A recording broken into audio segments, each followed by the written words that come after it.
Hello. ഇന്ന് ഞാൻ വന്നിട്ടുള്ളത് ഒരു വേസ്റ്റ് മെറ്റീരിയൽ ക്രാഫ്റ്റായിട്ടാണ്.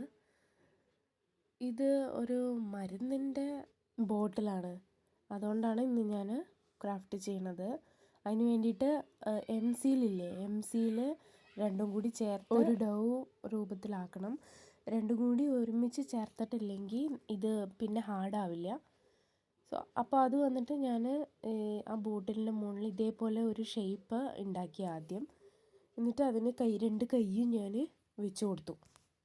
കണ്ണ് വന്നിട്ട് ഞാൻ അതിൻ്റെ തല വെച്ചപ്പോൾ തന്നെ അതിൽ കണ്ണും ഞാൻ ഷേപ്പ് ചെയ്ത് വെച്ചു. പിന്നെ ഒരു തൊപ്പിയും കൂടി വെച്ച് കൊടുക്കുകയാണ്. എന്നിട്ട് അതിന് പെയിൻ്റ് അടിക്കണം. ഞാൻ യെല്ലോ ആണ് സെലക്ട് ചെയ്തത്. ഓൾറെഡി ഞാനതിന് കുറച്ച് ലൈൻസൊക്കെ വരച്ച് കൊടുത്തിട്ടുണ്ടായിരുന്നു അതിൻ്റെ അടിഭാഗത്ത്.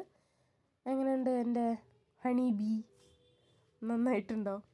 ഞാനൊരു ഹണി ബീ കീ ചെയിനാണ് ഉദ്ദേശിച്ചത്. പക്ഷേ അതിൻ്റെ എവിടേക്കൊക്കെയോ എത്തിയിട്ടുണ്ട് അല്ലേ? എന്താ നിങ്ങളുടെ അഭിപ്രായം?